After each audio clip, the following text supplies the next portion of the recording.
Age gap relationships are not uncommon these days, but Tiffany Ann Powell says she was 15 going on 16 when she met an older man named James Harris for the first time.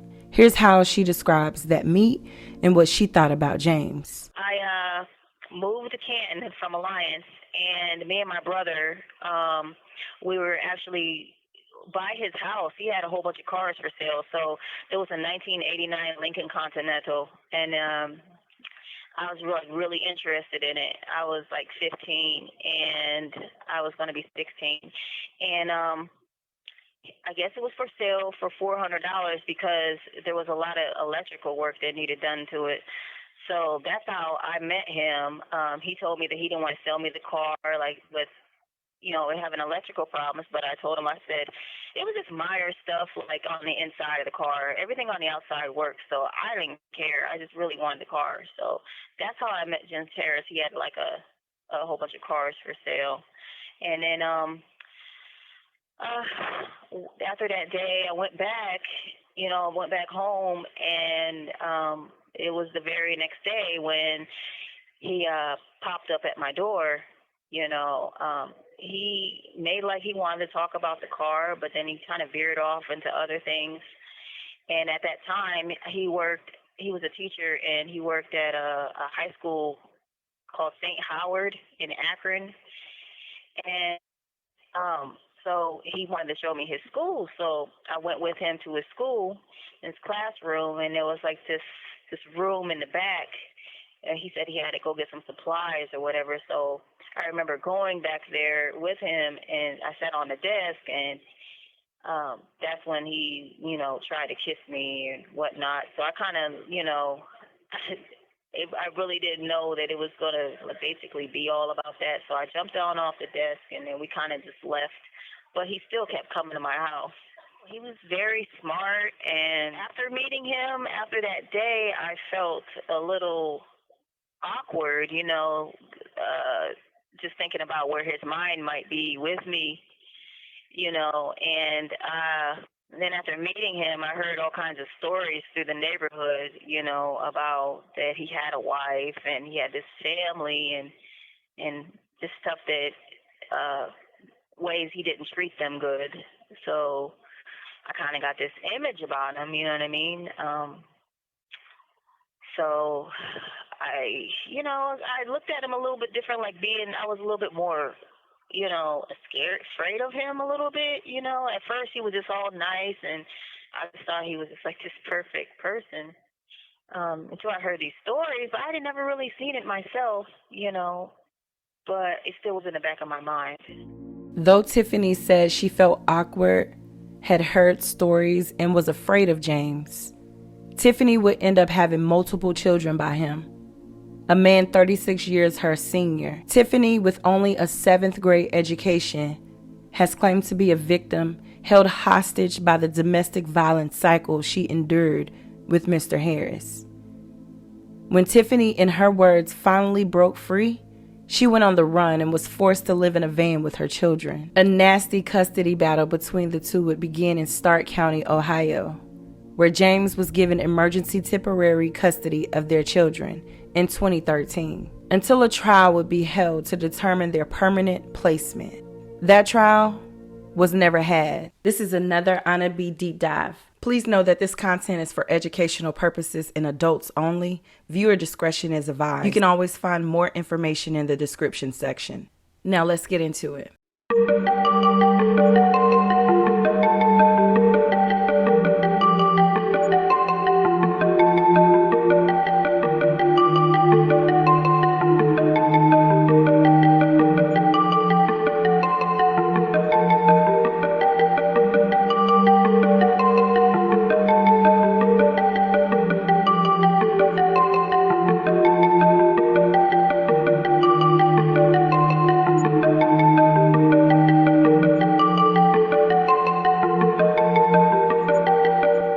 Tiffany Powell was born in Alliance, Ohio on July 22, 1981. She recalls having a lot of animals that brought her joy, being that she didn't have any siblings her age. She was a head majorette, but says that she was never good at making any friends. She remembers the girls at school and in her neighborhood would always try to fight her. She lived with her mother, whom she described as a good mother.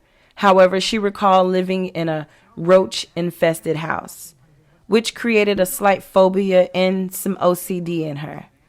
She doesn't recall any other childhood trauma except for living in a deplorable house and being jumped on at school. Tiffany did 2 interviews about 3 years ago with 2 different podcasts, which is where her audio in this video is coming from. We heard Tiffany say she met James when she was 15 going on 16 as she was looking to purchase a car from him. James Harris was born in 1944, which means he was in his early 50s when they first met. Later in that same interview, Tiffany also says that she met someone at 15 and had that someone's baby at 16. Take a listen. I really got involved in, like, I was a head majorette for a long time, baton twirling, for maybe like 8 years or something like that. And then I met someone when I was like 15, and he actually became my child's father. So I had a baby at 16, but pretty much I stayed out of the way. I stayed out of trouble. Except for, getting jumped every now and then. That happened all the way up until I was about, 17, something like that. James Harris was married with 5 children. His children were either old as or older than Tiffany. James's wife of 32 years passed away unexpectedly in 2000. In the first interview Tiffany did, she was asked how old she was when she and James first had sex. I moved from the place I lived with my mother when I was 16. We moved from there, and I didn't see Mr. Harris for about a year, and then we still lived in a bad environment. And I had these little kids, and these bugs and stuff that were like crawling on my kids and stuff. So I ended up staying on the outside of the apartment in a car. So that's when he came back, and I was 18 when he came. I was about to be 18 when he came back into my life. He saw that I was in a bad situation and offered to help me to get out of the car with my girls, and he got me a place, and nothing really happened sexually until one time I was standing outside of his place with the neighbor person was standing outside the place too. He lived upstairs, and I could tell that Mr. Harris was upset. So we went inside of my house, and that was the first time he really put his hands on me. He choked me, and that was the first time he kind of, I guess you could say he forced himself on me. It was that time. So, but I was about to be 18, or I might have been 18 at that time. So, in her second interview, the host asked when they started dating. I kind of avoided them for a while. We ended up moving, and we moved into this deplorable apartment building. But, all the apartments in there was infested. After, I kind of avoided them for a while. It was deplorable. There was bugs, you know what I mean? And I was pregnant for a second child with my first child's father. I was 18 at that time, or 17 going on 18. So I said, when I have this baby, I'm not going to put that baby into that environment because them bugs was going into my 1-year-old's mouth. So after I had her, we stayed out in the car, and then he drove up on us while we was out, kind of living in the car or whatever, and he offered for us to go to one of his places, and I was a little leery, but I ended up taking him up on it, to get my kids out of the car, and I felt like since I had the place, a roof over my kid's head or whatever, I had to kind of do what he wanted. So we did kind of have a relationship, yeah. So correct me if I heard wrong. From Tiffany's point of view and memory, she was 17 going on 18, pregnant with her second child by another man when she began the relationship with James after he moved her out of the van with her daughters and into an apartment. Tiffany was also asked how she would describe her and James's relationship. Throughout the years, well, in the beginning or whatever, I had tried, like when I got my Metropolitan, I had tried to get away from him, and I tried to use an excuse that he had a wife and a family, and that, made him cling to me. You know what I'm saying? So, you know, I kind of just was like scared to like be without him after that or say anything to him. So I just kind of just dealt with him. It was very abusive throughout the years. We had a lot of police reports, domestic violence convictions. Most of them were dropped down to disorderly conduct because he had a paid attorney. So it was just, at a point in time, I lived with him for 10 years. I never owned a key. I wasn't allowed to go anywhere. The kids wasn't allowed to go anywhere. It was really bad. The neighbors kept calling the police. And I lost my kids a couple times due to domestic violence. One time, Children's Services, they said, well, go to domestic violence shelter, otherwise we're taking away the kids. And so I did that. And then when I did that, they said, you violated the court order that says you're not supposed to take the children out of Mr. Harris's home. So what they did was give the kids right back to him, and then, of course, I had to go back. So over the years, he used these children in order for me to, be his puppet all these years. So that basically it was an unbelievable relationship, with a lot of mainly physical abuse. Now, I've said this before. I never want to diminish anyone's experiences with abuse of any kind. However, there's something about the way Tiffany answers these questions that makes me question the truthfulness in her stories. And honestly, the whole her and James relationship is just weird. Where the hell was her mother, father, brother, uncle, anybody to stop and question this? How did this even begin? Tiffany never talks about this in either of her interviews. In October of 2004, there was a domestic violence complaint filed against James, and he was arrested. That charge was amended to disorderly conduct. I also located an eviction case filed in 2005 by James in an attempt to get Tiffany out of this house. That appears to be like a multi-family unit that's not in the best conditions from the outside. At the time of the filing, Tiffany was 23. After the summons was returned unable to serve her, that case was dismissed in November of that year when Tiffany was 24. By age 23, Tiffany had given birth to 3 children. They were born in May of 1998, August 1999, and January 2002. In 2006, there was another domestic violence complaint filed against James that was also reduced to a disorderly conduct conviction. Tiffany and James continued their relationship and continued having children. In May 2006, November 2007, December 2008, and August 2010, Tiffany gave birth to 4 more girls. And by 2010, she was now the mother of a total of 7 daughters. This is also the year that she met a new man, Paul Reed. And Tiffany described how she met in both of her interviews. I was actually sleeping in his parking lot in SUV, and that's kind of how I met him. Well, actually, I seen him on the internet. Yeah, I started talking to him. He was on Facebook, and he told me where he lived at, and I was like, oh my gosh, this is where we park at almost every night, because it was a secluded area, kind of like in the country. And he met me and my children, and he was just like, he said, you guys look like, you guys have been in this car for a while. And he was like, and I kind of told him the situation, and he invited us to come and live with him. I had 7 children at the time, and so me and my 7 children, we started staying with him until Mr. Harris found out where we lived again, and then we all had to pick up and leave, except this time we took Paul with us, and my mother, she would go with us sometimes too. So yeah, it was a lot of people in the SUV. In 2012, there was an altercation between James and Paul, which resulted in a police report being filed.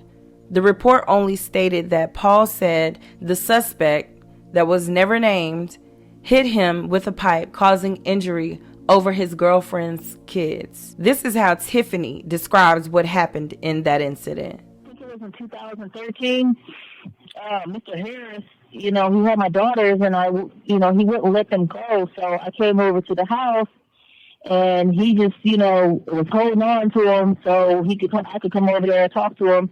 So he wouldn't let me go. So I called Paul, and I told him, I said, he's not letting us leave.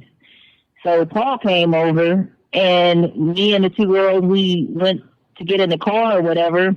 And Mr. Harris went and grabbed one of those curl bars that you, like you do, you know what I mean? Like you lift weights with or whatever, off the back of his trailer because he was a scrapper. So he ran up to Paul's car, kicked Paul's car first. Paul opened the door, and then he tried to strike Paul with the curl bar. And Paul put his hand up, and it busted Paul's forearm open. And then Paul started fighting him.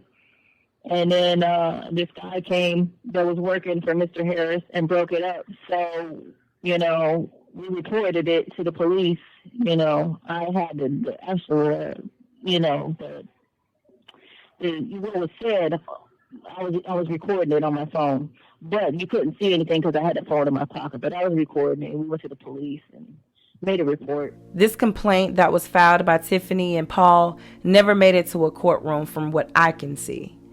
The report doesn't even list James Harris. But what I did find was a case from 2013 that Tiffany does not mention in either of her interviews or in any court documents, though she speaks on just about every other case that's involving James Harris.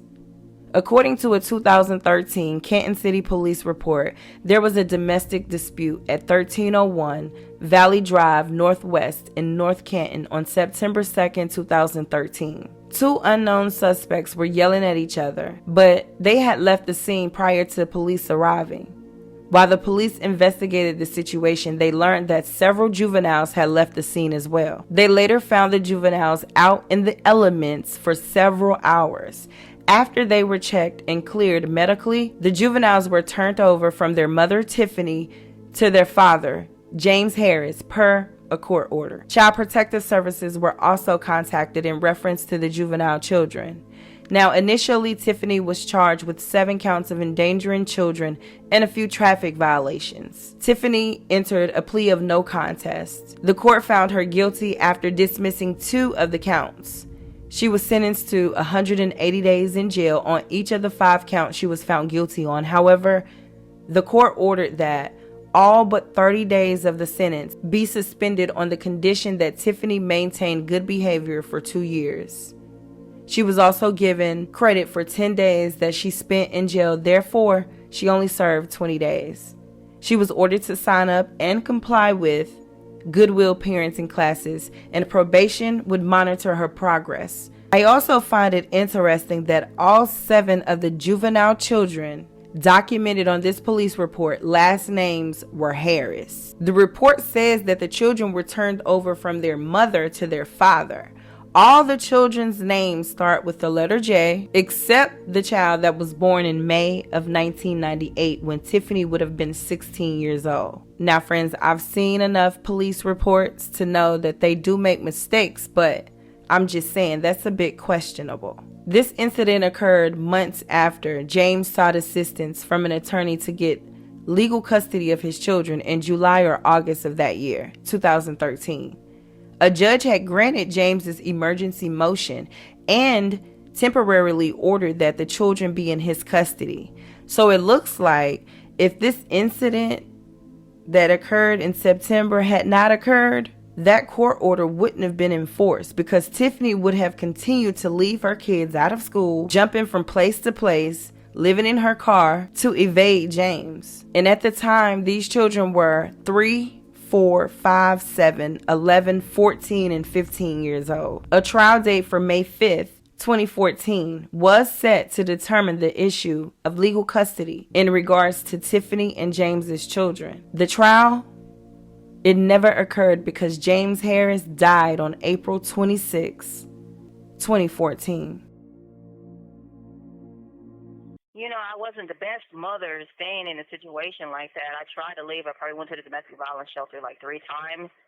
But he was like abusive to the children, and a lot of the times I would try and like jump in the situation, like when he would like discipline the children. But sometimes it would just make it worse.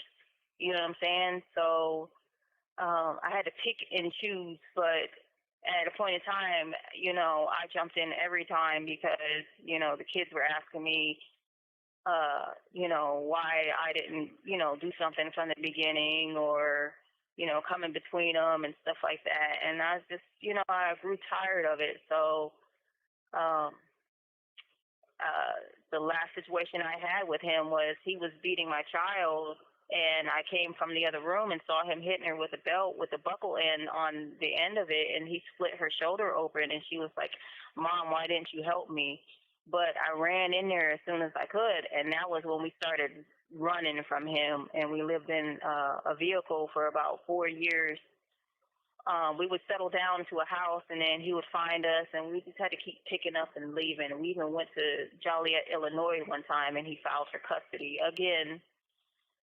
So that's, I mean, he sometimes was good to the children, you know what I mean? And I know that, like, with his other children, once they got older, he treated them better. So I was just like, maybe I could just hold off until they got older, and then it won't be so bad, you know what I'm saying? So, I mean, they're all, like, educated, and, you know, his older children, he has another set of older children from his wife. And, yeah, they're, you know, they're doing really, really well, but I just had a big problem with what he was doing to mine. I just couldn't sit there and watch that. I couldn't, you know what I mean? That's my only value, was to be a mom. So he was good with them sometimes. While at the shelter, Tiffany met a woman named Rosita Kelly. The two would remain in contact even after Tiffany left the shelter.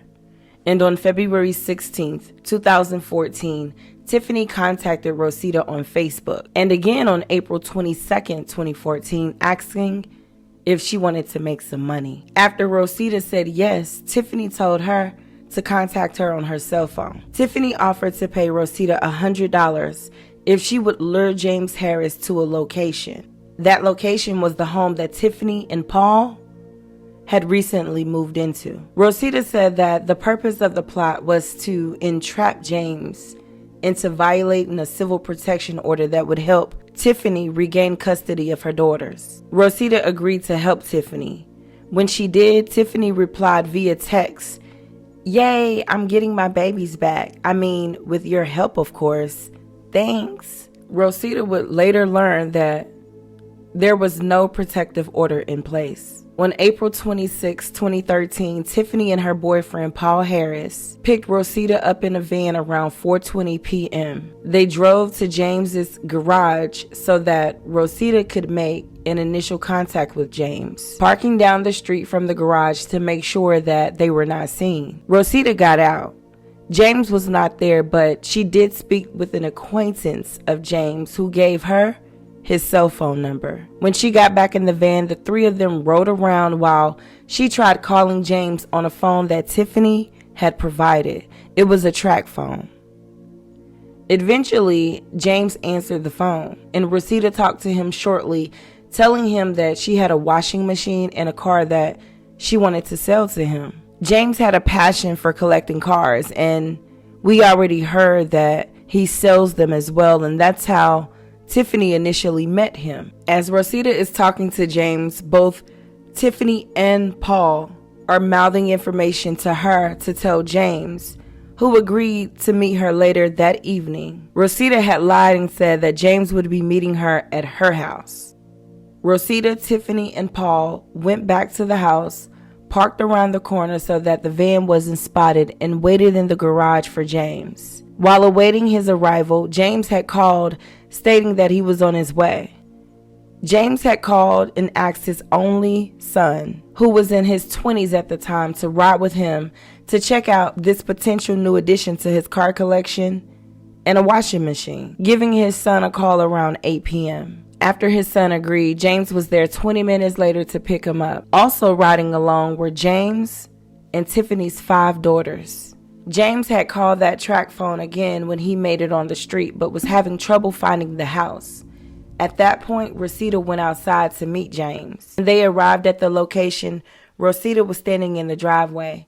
She told James that they couldn't enter the house through the front door because the carpet was recently cleaned. James grabbed his flashlight from the van, according to his son, and then walked around the back of the house with the woman that his son had never seen before. This would be the last time his son and his daughters would see him alive. I had snuck my 11-year-old a phone, and she was watching the 4 other toddlers, and he was like leaving every day, and she would text me like the stuff that he was doing, and then an incident had happened where he I guess he pushed the youngest child against the coffee table. He always believed that the youngest child was Paul Reed's. I might add that too, because I met Paul when the baby was like a month old. So he pushed her against the coffee table, and then when she, my daughter said that she kind of went unconscious. When she came to, he was just like, "Oh, baby, you fell," this and that, was trying to coach her. Took her to the hospital, and when she sent me that message, I was actually at my counselor's, Deborah Saley, at Renewed Domestic Violence Shelter, where I used to stay at, and I showed her. She called police, told the welfare. I told the welfare. I called the police. I told the police, you know what I'm saying, that these kids are being left alone. They was like, well, we can't just go break in the house. So I called an investigator. The investigator said, well, it's a bad area, and we'll get spotted out because everybody's looking for cops and stuff like that. So I called CPS. We had a private custody case going, so they wouldn't help me. So then I tried to call in anonymously, and they never went to check on the children, not one time. So I freaked out, and I was just like, okay, well, maybe I can just, since I had a history of domestic violence with him, maybe I can just get him arrested so the kids can get help, whether the welfare takes them or maybe his daughters or something. But I just could not just sit there and let you know what I mean? So I thought about, okay, well, what if he gets arrested for a protection order since we had all this domestic violence, and I met a girl at the domestic violence shelter, and, when I was at the domestic violence shelter, she knew about the abuse too. She, I told her about the phone and showed her, images and stuff like that were in my phone. And she was like, well, let's get him, let's get him arrested. So he ended up, coming into my house. He wasn't supposed to come into my house. He's supposed to come into the garage. He ended up coming into my house with a gun at 10:30 at night. And mind you, Paul goes to work at 10 o'clock. And the first thing he says is, I knew what the deal was when I heard the street name.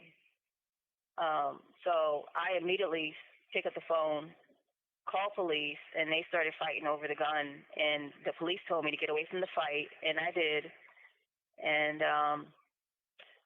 And then it got real quiet. I didn't hear anybody fighting anymore, so I went back. I told the operator. She kept saying, no, don't go down there.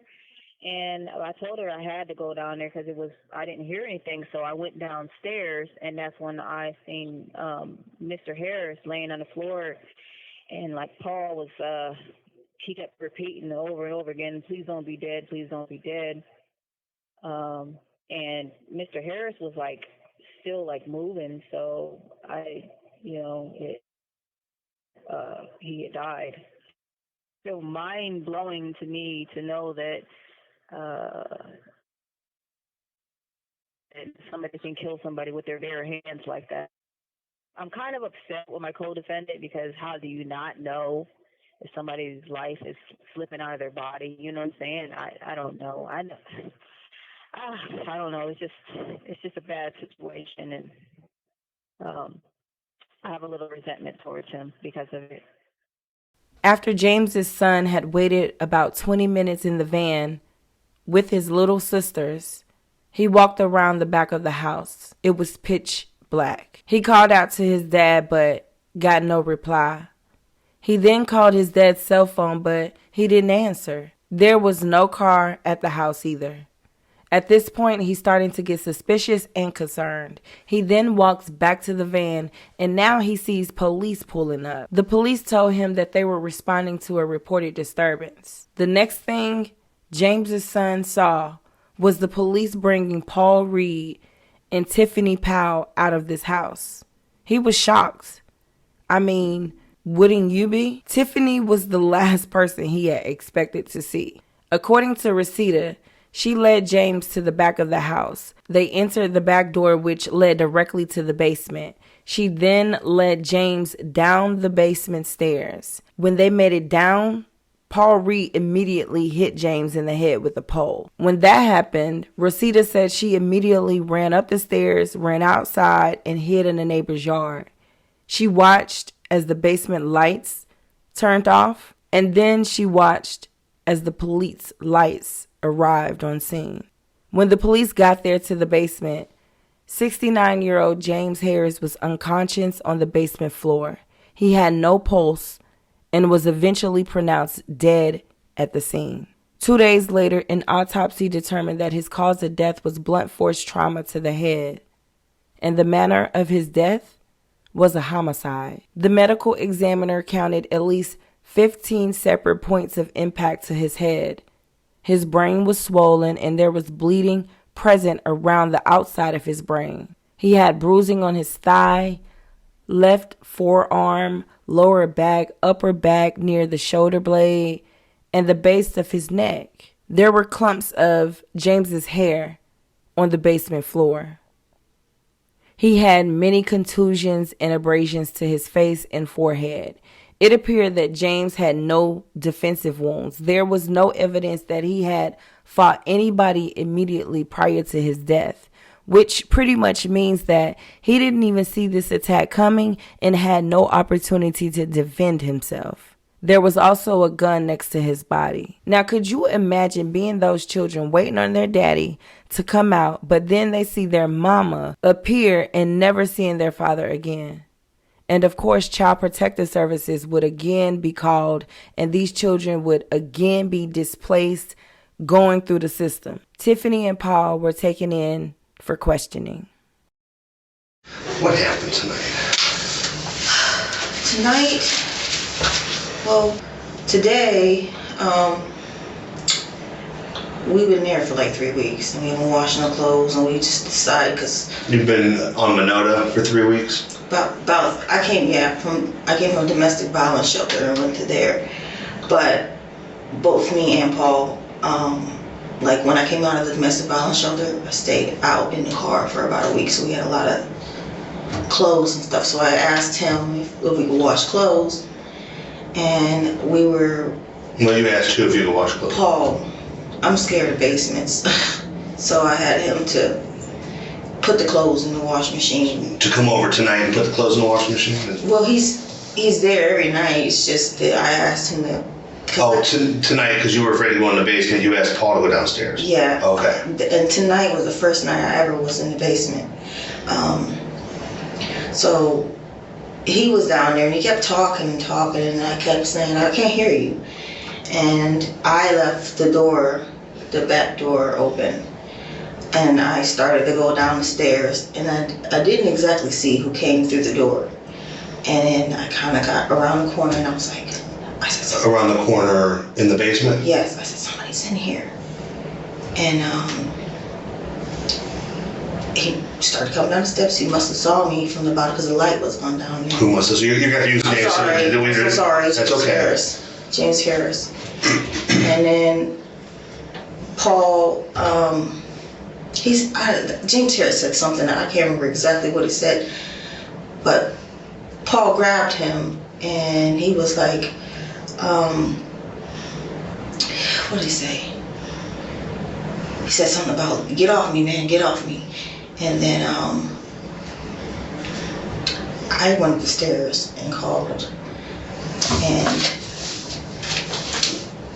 I heard, well, I did see, before I went upstairs, I did see him have something shining. I didn't know it was a gun or anything. I thought it was a knife. And I still don't even know if it's real or not, because I don't know him to have guns.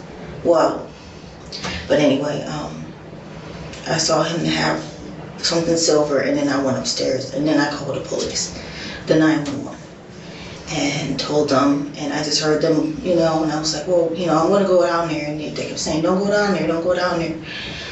So things got quiet while I was on the phone. I eventually went down there, and there was a light bulb, broken, and that's how I cut my foot down there. And Chip Harris has this, all I could see was a little part of a silver thing sticking out of his hand. And Paul was trying to grab hold his hands. And then, I'm trying to think what happened next. Everything was so fast. I said, you want me to get that out of his hand? And he was like, he didn't say anything actually. He just started breathing heavy or whatever. And he kept saying, did you call the police? And the police was on the phone, so they could hear everything that was going on with 911. Then he says, I think I choked him out. We didn't know he was gone or anything. So he was laying there, and I think that's when you guys came. But no, I had no idea he was gone. My kids need him right now. I've been on a run for 5 to 6 years. I lost my kids because I kept my kids out of school because I've been running from him. And every time he finds out where I live at, he comes there. And when I used to live with him, he used to, just for the simplest thing, like somebody saying hi to me outside or whatever. And, he broke my nose before. And what he would do was he would call shots to one of his daughters or something down or whatever to be a witness or whatever to lie for him so he can go ahead and do whatever he wanted to do to me. You know what I mean? But I lost my kids because I've been running from him for 5 years. I kept my kids out of school. He was going to the schools, getting my address. He would go inside of my house. And then, it's always been a thing where if I don't give him what he wants, then he causes problems, like filing custody for my children. And I've had 5 children, and my lawyer went in and got child support for 2 of them, and he's been retaliating since then. I've been too scared to put those other 3 children on because he wants me to come back and be in his house and take care of the kids and that kind of thing. He says he's not going to get no kind of girlfriend or anything like that. Just recently he found out I was pregnant. I've been trying to stay clear from him. I've been wearing big coats and stuff when I go to McDonald's and see my kids. Yes, you heard correct. Tiffany was pregnant by Paul with her 8th child when James was killed in the basement of her home. He was trying to play it safe where, he tried to make like I'm a bad guy in court, and he's trying to make it like, he don't want nothing to do with me, and he won't let me see the kids or whatever. He's asking for me not to see the kids or whatever. But is there any legal orders that keep you from seeing the kids? No, not keep me from seeing the kids. Like a no contact or anything? There's not a no contact order. No, but I have a plan. You haven't seen him for 2 weeks. What's your plan? How often are you supposed to see him? I'm supposed to pay for visits, and I can't right now. Okay, so you have to pay it's supervised visitation? Yeah. And you have to pay for the supervision? I had to, because I'm going through a case plan. Mm-hmm. So I want to be clear. Okay. You're in the basement with Paul. Yes. And all of a sudden he just shows up out of nowhere? The door was open like this much, and he just came in. The door at the top of the stairs? At the top of the stairs. So he came in the back door? The back door. How do you know he came in the back door? Because we don't go out the front door, and I didn't hear anything on the steps or in the ceiling or anything. So really you don't know what door he came in? The front door was locked. The front door, to the house. Maybe you picked it or something. I never known him to pick it. He might use a credit card. Yeah, I guess. My point being, you didn't see him come in the back door. You don't really know what. No, I seen the door open. I said, somebody's in here. Okay. And who was all over at your house today? it was me and Paul. Was there anybody else there? No. So it was you, Paul, and then eventually him. But we just got this place. We've been trying to keep it. Detectives knew more than Tiffany thought at this point after going through James's cell phone. Whose phone number is that? I think that's Jahari's. I think it's my daughter's phone. He gives her Obama phones. People sell him Obama phones, and he gives them to my daughter. That's my 11-year-old, I believe. She has a phone. She has several phones, the Obama phones. Why don't we try that again? It's not your daughter's phone. Can you call her and talk to her? Please. It's not your daughter's phone. You know it's not your daughter's phone. Look, You know whose phone it is. I can see the weight of all this starting to weigh you down. And you're starting to grasp at straws. No, I'm just. This is not going well for you. I understand. Okay? And the problem is that the longer we play this game, the more and more trouble it's going to cause for everybody. Right. Your kids included. Okay? Right. So this is not going well. they need you right now, and you're putting them in a position to not have you, and it's time for you to come out with the truth. So whoever it is that you're protecting, you have to understand. You have to come to the thought: do I want to protect my children, or do I want to protect this other person? Right. So I needed James Harris to have my kids. I understand that, which is why I don't think that you intended for him to get murdered inside your house. If that wasn't your intention and somebody else got carried away, that's different. But you need to tell us the truth. You're not gonna believe me, but I think that's the number to my daughter's Obama phone. I really 100% think that's her phone. She calls me from several Obama phones, and I think that is one of them. You're lying. We do this every day. Just to be honest.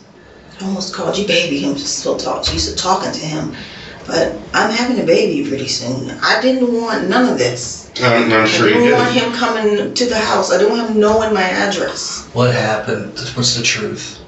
It's different. Let me just tell you this. There's gonna come a day where you're sitting in the courtroom. Okay? Now, what's gonna happen on that day is based on the decision you make now. You may be sitting across the table from Detective Ross, wishing to God that you would have told the truth right now. Or you may be just in the witness stand telling the truth. Right. But that's based on the decision you make right now. And right now you're making the decision to lie, and I'm telling you it's the wrong one.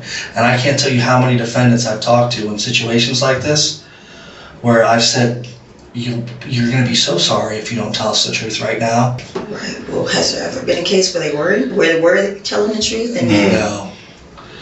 I mean, because you guys, yes, you were intimidated to try and get me to lie, but We're not trying to. No, we're trying to get you not to lie. We're trying to get you to tell the truth. We're already telling you we've already told you the reasons why we don't think that your story makes any sense, and you don't have any answers for them. You can't tell us why your story is different than his. You can't tell us why we have the Then phone Paul's? records that we have. then Paul's. Yes. You can't tell us. You're not providing us with any answers. I gave you my phone. I'm being 100% open with you. Do you know what I mean? I'm just, really, I am. I really, like I said, I need to have my kids. If we were talking right now and you were hooked up to a polygraph, and we asked you these exact same questions, what would that polygraph tell us? Well, I've heard a lot of stories about polygraphs, so, and I don't know. They're very accurate. I don't know. I've heard that when people have a certain mental, where they basically believe their own lies, that they can get through it. My counselor, she talks about polygraphs all the time. She does. Do you We're believe your asking own you. lies? What, I'm Do sorry? you believe your own lies? No. Then that doesn't apply to But a you. lot of people diagnose me with different things. Like what? Well, not exactly diagnose as they believe. Okay. What do they believe? Like I've had a psychological evaluation where they thought that I was, I'm trying to think of how you say the word, schizophrenic. Mm-hmm. Okay, because whether you guys know it or not, I have a bad phobia. That's why I don't go down the basement. Bad phobia of germs. So I've been diagnosed with different things because of that. What exactly are you officially Well, not diagnosed? officially. I've been diagnosed with paranoia recently and phobia / OCD. That's what I've been diagnosed with. Okay, so those don't play into being untruthful. I don't know what exactly the things were. All right, here's the thing. Wow. Right now, you're being untruthful. Right now, I know. It would break the machine if you got on. It would just break. And you know what? You seem like a really nice person. I just don't understand why we're having this much trouble getting you to be honest with us. I don't want none of this to happen. I didn't want none of this. I don't want him to know my address. Well, I think that this to happen. You're right, but the problem is that somebody in connection with you got him to come to that house under false pretenses. When he got there, one thing led to another, and he ended up dead in your basement. I can tell you this, me or Paul, swear to God. Then who brought him there? I'm trying to tell you, I think he knew where it was at a couple days ago, sir. Somebody brought him there with phone calls tonight. The point I is, feel like even if I'm able to leave here, I don't feel like I can go back to that house anymore because, well, if he is gone, I still can't believe it. But if he is gone, his family and everything else, you know what I mean?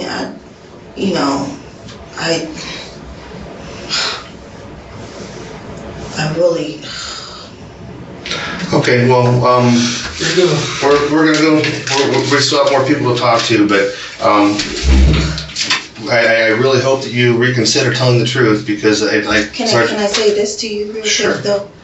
James Harris is a very smart man, Mm-hmm. you know, and everything he gets charged with. If you look at his record, even like him, he used to be a teacher down here, and he gave his students wedgies and stuff like that. He's gotten off on everything.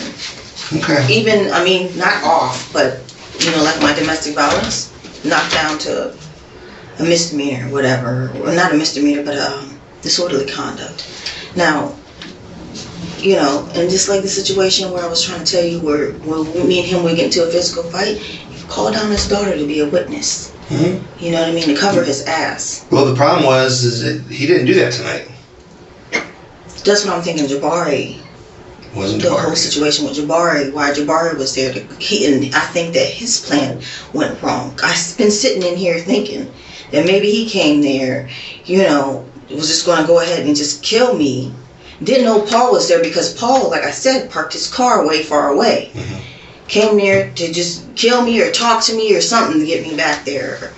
And then things didn't work out right. So he was going to go and kill you with your 5 children in the car.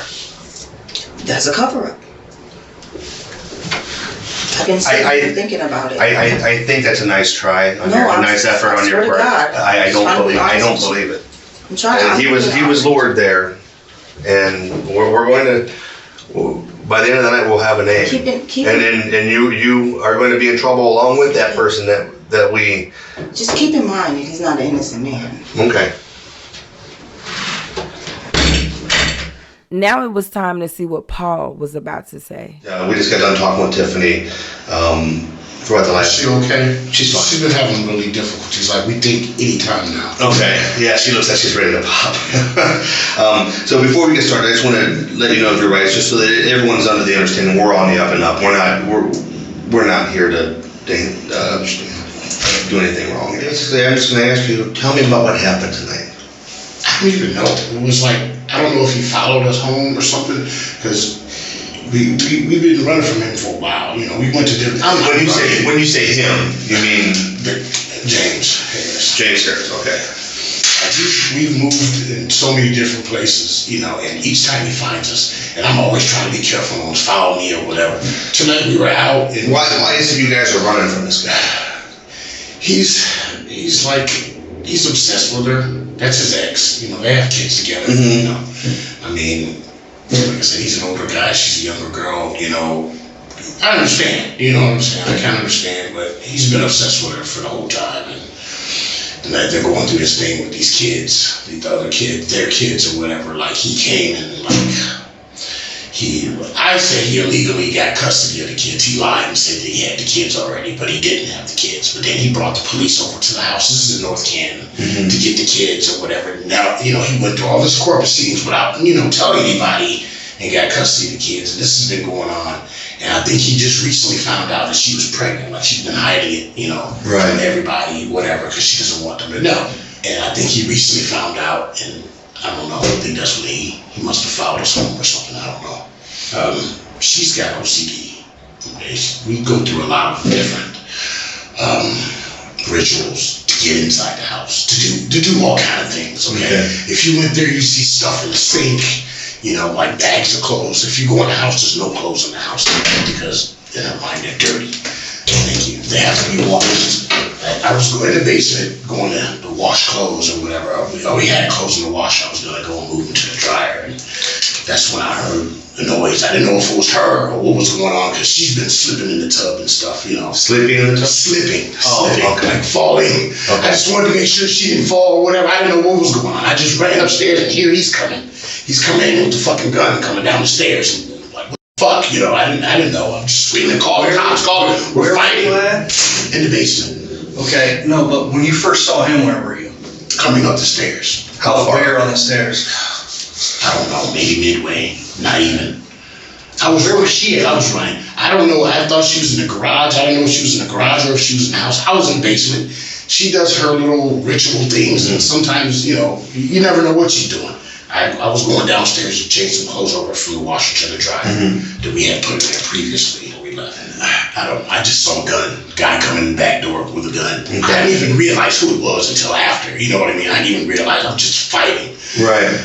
I was just really upset, really scared. You know, she put the baby in him with a gun. I was just scared. That's, you know, I just wanted to defend myself. Right. Her, you know, that's all I can, you know. So you guys met on the steps? Yeah, we met on the steps. When you were on the steps, did you realize who he was? No. Okay. Because I had just turned the lights off. Like I said, I was on my way going upstairs anyway. I had just turned the light off. I was going upstairs, heard the bang. I wanted to start running, and you know, boom, here he comes. When did you first see her during all this? Yeah, it was kind of like, it was like I blacked out. I was calling her. I was screaming her name. She came downstairs. She turned the light on. And I told her, help me get the gun away from him, because he went out and let go of the gun. And I'm sitting here fighting him. I'm like, please let go of the gun, let go of the gun, let go of the gun. Let go screaming and howling. And he's screaming and howling, I'm gonna kill you and this, that. And I'm just screaming, please put the gun down. I'm banging his head on the ground. I'm trying to get anything to get the gun out of his fucking hand. And I don't know if he finally dropped it and she kicked it away, or did I knock it away? I don't really remember. I just remember seeing the gun and acting on it. That's all I can remember. Did you see the gun on the stairwell? I seen it when he came in, or when I was going up the stairwell. Yeah, I seen it. It was shiny. It was pretty shiny. There were other lights on. No, how long were you guys fighting before she came downstairs? I don't even know. Your best guess. It seemed like forever. I really don't know how long it was. It could have been 15 minutes, could have been 10 minutes. I mean, we were fighting. It seemed like we were a decent amount of time. I was exhausted. You were down there by yourself just fighting him. Yeah, I was exhausted, so. Okay. How did he get in the back door? The back door, we don't have a key to it, so we probably pretty much left it open. Because the keys that I have don't work that. They work the front door, but they don't work that door. And because of her problem I was telling you about, we don't go to the front door at all. We either enter through the garage or we enter through the back door. I didn't know who he was at first. Okay. I seen the gun and a person that I didn't know come in the door. I didn't, you know. Okay. You know, this is not our first tussle. We've tussled about 2 years ago. I made a police report down in Canton. He attacked me, like, I went up there, like, this is back when things were okay, you know what I mean? Like, she had dropped the kids off with him or whatever, and it was time for us to pick them up, and I went over there to pick up the kids. And I guess he got an attitude on me because I came, but he used to come to my house to get the kids. I never said anything. And he came over to my truck and tried to pull me out of my truck and fight me. And I'm like, stop, you know, he's an older guy. I don't want to fight. You know, I'm like, dude, you're an older guy, chill out. You know, he attacked me with a weightlifting thing. about 2 years ago. I made a police report down in Canton. I took pictures. I had big lumps all over my arm from blocking and everything. But I didn't have to hurt him that bad then. I just, I got him off me. And I think one of his friends were there and they kind of broke it up or something. Okay. Describe what happens in the basement during the fight. I'm trying to get the gun out of his hand. Okay. I'm trying to fight him to get the gun out of his hand. Did you guys eventually tumble to the ground? Yeah, it didn't take long. We were on the ground pretty fast. Okay. So you guys were wrestling on the ground? Pretty much, yeah. And like you said, it seemed like 10, 15, 20 minutes you were fighting. It could have been longer. It seemed like an eternity. Okay. And eventually the lights turn on, and that's when Tiffany comes down. She turned the lights on, yeah. Okay. Is he still holding the gun at this point? No, I think we kicked it across the hall. We kicked it across the room. Okay. You mean like as soon as she comes downstairs? Yeah, when the lights are on, he's still got the gun in his hand. Okay. I'm trying to hold him. He's fighting. I'm trying to hold one arm and I'm trying to get him in the headlock is what I'm trying to do. But he's got this gun and he's swinging it, At first he's on, I was on my back first. And then I'm like, oh shit, I got off my back and I get on him and I'm trying to turn him over. I'm against the wrestle. I'm trying to turn him over, on his stomach so he can't really see what he's doing. And I'm just trying to not let go of this gun. I'm just banging his hand on the ground, banging his hand. And I started banging his head too, and he's fighting hard. I'm fighting hard. Yeah, at this point, he's on his stomach or his back? He's on his stomach. Okay, so you're trying to, which hand is he holding the gun in? I think it was his right hand. It was on his hand. He was like this on the ground, like trying. I don't know if he was trying to aim it, shoot, or what. I was just trying to get the gun out of his hand. Okay, so you're banging his hand on the ground. I'm banging his hand and his head. Okay. I'm doing Did that ever fire? I don't think so. I don't. Like I said, I was so terrified. I didn't know. I didn't hear anything. I was hoping not, because I was trying to get her to get out of there in case it did. Okay. So eventually the gun comes out of his hand. What happens to the gun after he drops it? I think I either fling it across the room or I'm not sure. I think Tiffany might have kicked it across the room. I think she might have kicked it across the room. Okay. How just to get out of his hand. When he stopped moving, I stopped. I was like, oh shit. And I was like, oh my God, is he all right? She was on the phone with 911. We were still fighting. We were still tussling with the gun a little bit. I think she was on the phone with 911. I'm not sure. Then what happened after that? The police came. Where was Tiffany at during all after he stopped moving? She went to let the police inside, I think. I told her to open the garage up because they, in the front, just open the garage, let them in. Right. I think she was just to tell them where she was, because I don't know if they knew exactly where to go or if she gave them the address. I didn't know. Okay. I was exhausted. I was sweating, and I didn't know if I was bleeding or he was bleeding. I didn't know what was going on.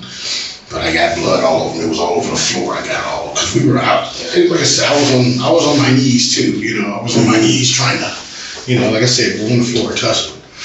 Clearly, Tiffany and Paul are giving different versions of events. Tiffany claims she was in the basement. Paul says she was somewhere else.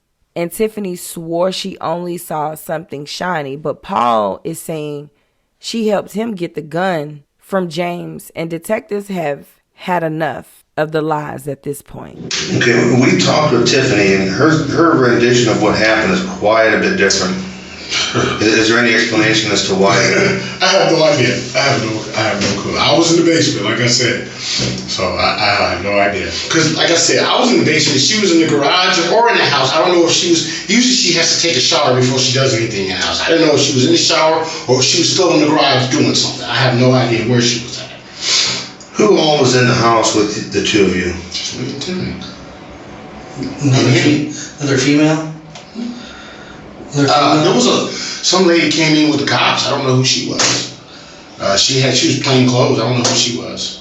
Some lady. Before the police were there. No, just me and her. Tiffany, she don't even like to come. She don't want people to come over because she doesn't want people to walk into the house. You know what I mean? Mm-hmm. She doesn't allow shoes in the house, and some people kind of wonder, like, why are you acting like she doesn't want people to know, about her problem.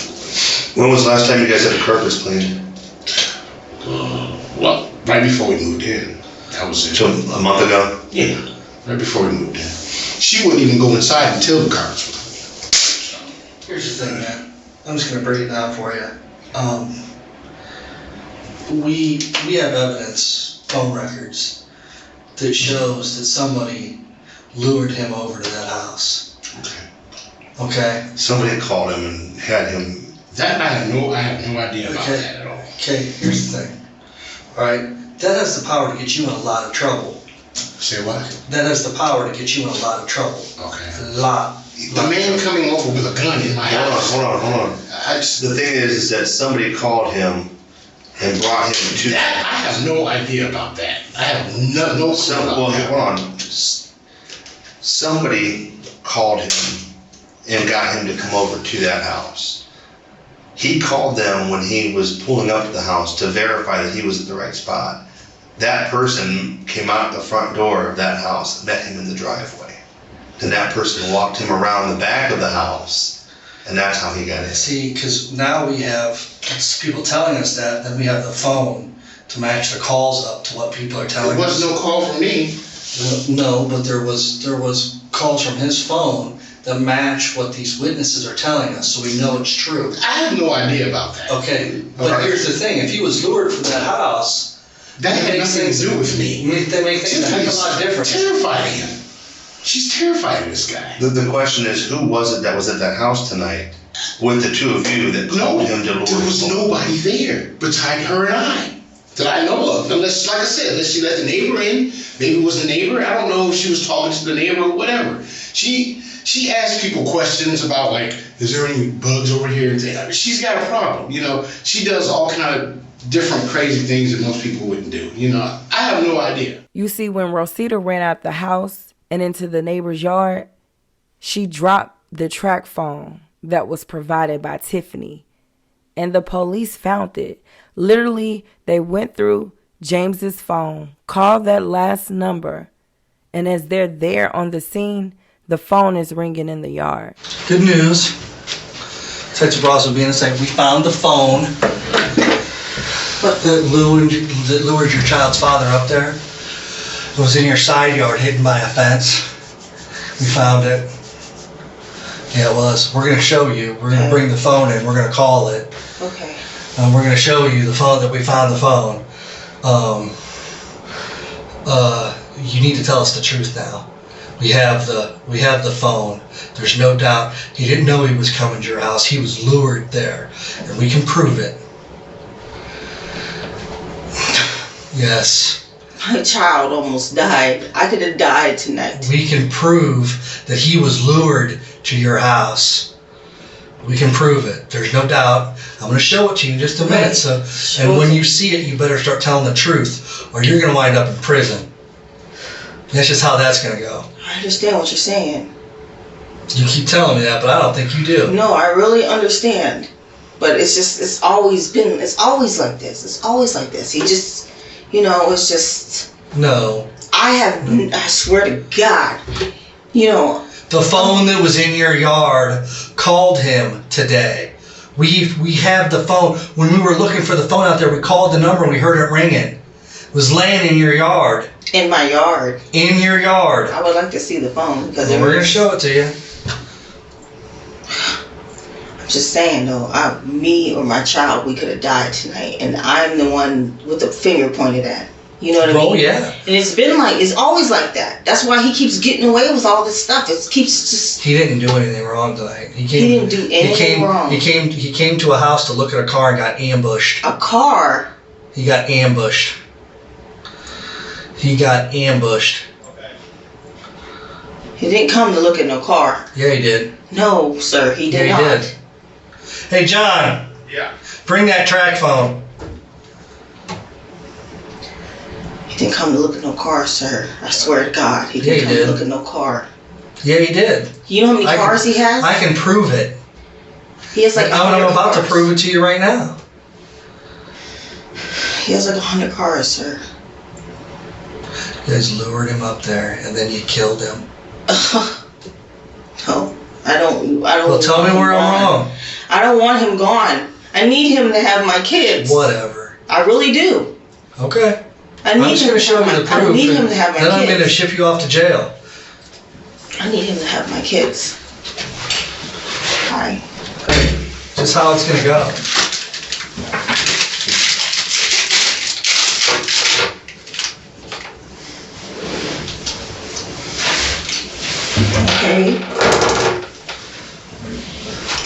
Found at your house. In the yard.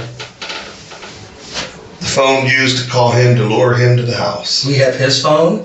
That phone number called his phone. That's the phone he's talking to when he arrives at your house. And the phone's in your yard. We know he was lured there. Dad, can you turn it on? Sure. I bet you any amount of money, if you look at, there's a picture of my daughter on it. If that, because there's been several, they cost $10. Okay? And if you had even looked at my messaging, I've given my daughter so many phones. But I don't think that's the phone that my daughter had. I know it's not. Okay, We've already looked at it. Can I look at it? No. Can you turn it on and show me the Well, there's no phone. It's a track phone. There's no pictures. There's no camera. It happens. This isn't the first case that we've had where people have dropped evidence Do you accidentally. guys actually think I want him dead? Do you think Yeah. I'm about to have a baby? I don't want. Not dead. You caused him to be lured to your house tonight, and he is dead. Whether you wanted him or dead or not is irrelevant. Why was this phone calling him, trying to sell him a car from your house? There was nobody from my house calling him, sir. But I do not want him dead. I did not want him dead at all. Then why was the person on this phone calling him, getting him to come to your house? I don't have any persons. No. Answer my question. Don't run around in circles. Why was the person calling from this phone, calling his phone, telling him to come to your house? You know, I told you guys I don't want my address out. Okay? would not have him come there. And you say you believe that I want him dead. At least he, kind of thinks that maybe I didn't want him dead because I didn't want him dead. Or maybe you wanted him to show up at the house so you could call the police and say he was harassing you. For what? So you get your kids back. I'm going to get him back anyway. Listen, if that's what it was, if you were just, it got out of hand, you need to tell us now. Because you're running out of options. Like I told you, we're going to prove it, okay? You're going to end up in prison. No, I don't think you understand. No, sir, I do really understand what you're saying, sir. So why don't you tell us the truth now? Stay out of prison. As far as somebody else is involved, I don't know any. Did you ask Paul? Because I don't know anybody else to be involved. I was freaking shocked when he came here, okay? I swear to God, I was freaking shocked. I was upset because he knew the address. You're lying. No, I'm not lying. I'm looking right at you. You're lying. You're lying. No, I'm not. I'm not. Right. I'm not lying. Okay. Sir, please. No, you dug your hole. You don't want to climb out of it. You don't want to be honest. That's what. No, you're not trying at all. Please. No. Can I call a lawyer or somebody? When can I use the phone?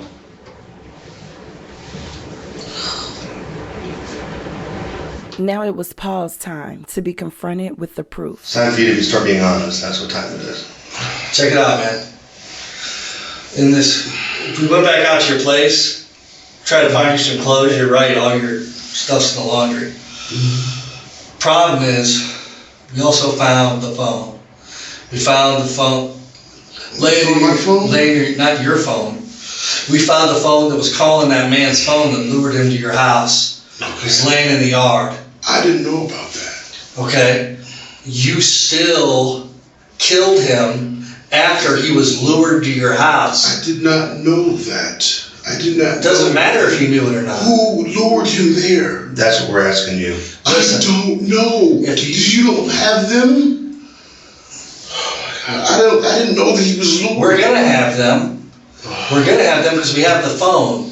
We're getting their DNA off the phone right now, and we're gonna have them, and they're gonna tell on you guys so fast. I have no idea about that at all. I have no idea. I just know a guy breaks into my house with a gun and I'm trying to defend myself. That's all that I know. If someone called him and lured him there, I had no idea about that. He didn't break into your house. He didn't break into your house. There's no sign that anybody broke into anything. I said He was walked around your back of your house by another girl. I had no clue of that. Bullshit. Oh my God. It is time for you to tell the truth. If you're gonna lock me up, just lock me up, okay? Just call me. I ain't got nothing else to say because I don't know about that. If I have no clue, I can't tell you. Okay? I don't know. Yes, you do. I do not know. I truly do not know. Okay? Your story about what happened, Tiffany's story about what happened, are black and white, night and day different. That's what you said, but like I said, completely she wasn't different. fighting the man. I was. No, I'm talking about the stuff leading up to. Okay, Then this guy gets several phone calls luring him to your house. He's on the phone with me. I don't know who was on the phone. That's what I'm saying. He's on the phone with you. Hold on. He's on the phone 10 minutes before you killed him. And that phone is at your house. I didn't mean to kill him. Okay, I did not mean to kill anybody. I was defending myself. Period. That is all. He did not break in your house. He didn't even know it was your house he was at. He thought This isn't the first time the man's come around the house that he didn't know where we supposedly lived at. This is like the third or fourth time. No. What I'm saying is through the phone records, we can prove that he was I'm to your house. But I didn't do it, and I had no knowledge of that. I promise you, I had no knowledge of him being lured anywhere. Just, what did she? You're letting her get you in all kinds of trouble, man. You need to. You just need to come correct. You're letting her ruin your life. You're understanding that I have no idea. You are letting her ruin your life. No, I ruined my life by fighting. Period. I should just let him come in and fucking shoot me. I guess. I mean, no, fuck. You are ruining your. You're letting her ruin your life. How is she ruining my life? The man came in the house with a gun. I should have just let him shoot me. Correct? And then I'd be dead and he would be here. And then he could tell you how he was lured here or whatever. But I'd be dead. Or she'd be dead. We know he was lured there. We want to know who lured him there. That's what I'm saying. If he was lured there, I have no idea. If she lured him there, I had no acknowledgement of that at all, period. Why would she lure him there? Listen, if he was why would he come charging down the basement stairs at you? The man, your story doesn't make any sense, dude. Man is obsessed with her. This isn't the first time he's done shit to her. I mean, why would he just come charging down the stairs at you? Like I said, and if he was good, why didn't he shoot you? Well, then why didn't he just shoot you? He had the gun. We had an altercation 2 years ago. He could have just shot you. Why would he show up there to barge in the house with a gun with his kids in the van? I don't know who was in the van. I had no idea. All of his daughters were in the van and his son. I had no. His son saw the whole thing. Talking about the old guy, the older son or whatever. I have no idea who was in the van. His son. I didn't even know he had a van. I knew he had a bigger, a Ford something other.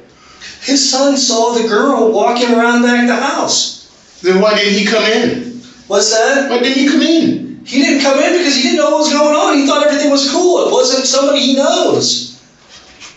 He didn't even know you guys were there. All I'm saying is, I had no idea. Okay, if somebody called him and brought him in there, I had no idea. All right, after the fact. That's all I After the fact. All I know is a guy with a gun. What did she tell you after the fact then? What did who tell me? Tiffany. She didn't tell me anything. After this shit happened, nothing happened. I haven't spoken to her, period. The police had me downstairs and she was upstairs. I haven't spoken to her. That's why you guys' stories. Period. She didn't tell me anything. Like I said, my thing is the guy's coming in, I'm fighting for my life and her life or whatnot. That's it. That's all I can do. Following their interviews, both 32-year-old Tiffany Powell and 38-year-old Paul Reed were taken into custody. Paul was charged with aggravated murder and obstructing justice. Tiffany was initially only charged with obstructing justice until she was later indicted on 2 additional charges: aggravated murder and complicity to commit aggravated murder. Both would be held in the Summit County Jail until their trials commenced. Paul was the first of the 2 to go to trial, February the following year. At age 39, Paul Reed was found guilty of murder and complicity to commit murder. The jury found him not guilty of the aggravated murder count. He was sentenced to life in prison with parole eligibility after serving 15 years. Tiffany's trial commenced January 2016. Her attorney said in his opening statement that Tiffany just wanted James arrested, not killed. There was a plan to get him arrested. If anything happened other than that, it wasn't intended by Miss Powell. She devised a harebrained idea to get Mr. Harris in trouble. It's not the smartest thing in the world, but when you consider her background, how little she's accomplished, the only thing she wanted was to save her kids. The prosecutor, however, in his opening statement said Tiffany wanted James killed before the custody trial in Stark County Domestic Court began that could have given James permanent custody of their children. Describing the 911 call Tiffany made as a lie used to cover up Tiffany's plan and make it look like a case of self-defense. Ignoring advice from his attorney, Paul Reed testified at Tiffany's trial, and he took responsibility for James's death. Tiffany also took the stand in her defense, but neither her testimony or Paul's helped the outcome. With little reaction and hiding behind a computer monitor trying not to be photographed, Tiffany learned that her Summit County jury had found her guilty of aggravated murder and obstructing justice. James Harris's adult daughter sat through both Tiffany and Paul's trials and were happy with both verdicts. One of his daughters saying, "The jury really listened." When Tiffany painted her relationship with James as a volatile one and accused him of beating her and some of their children, this angered his daughters. They said their father was a school teacher for 30 years, teaching special education, and was a track official at the University of Akron. He was loving to his kids and grandkids. James Harris had 10 children and 14 grandchildren. They were happy that the jury saw through the antics and the lies. Sitting through both trials was very tough for them, but there was one more proceeding to come. The following month, at Tiffany's sentencing hearing, she made an unusual request. She didn't want to be there.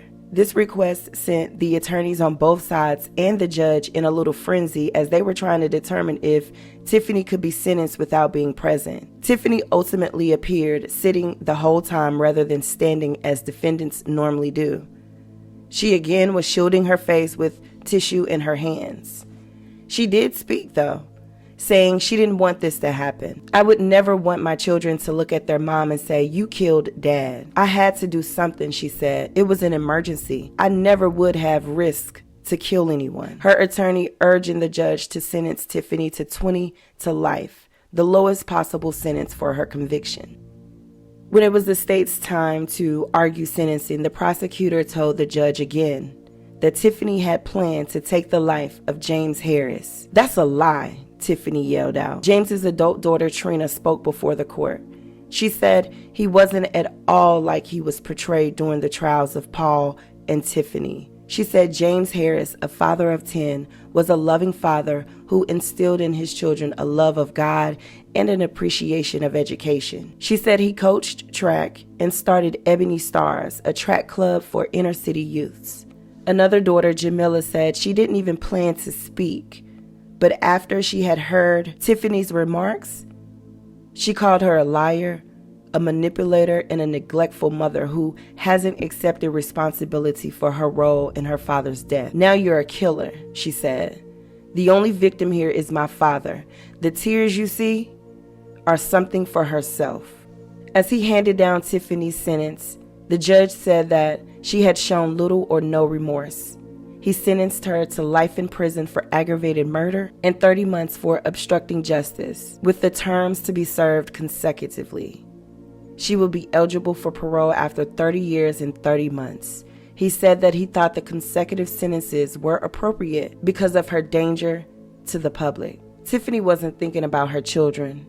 If she was, she would have known that her actions would one day cause her children a lot of pain, which would not only be felt by her children, but all of James's children, his grandkids, and everyone else who knew and loved him. Now, only God knows the truth about their relationship, whether it was before or after Tiffany was 18, if she was abused, etc. But I sure wish she could have found some type of support to better herself and escape the dependency mindset she had way back then. And maybe, just maybe, she would be with her kids today. Her 5 children are being raised by family on their father's side.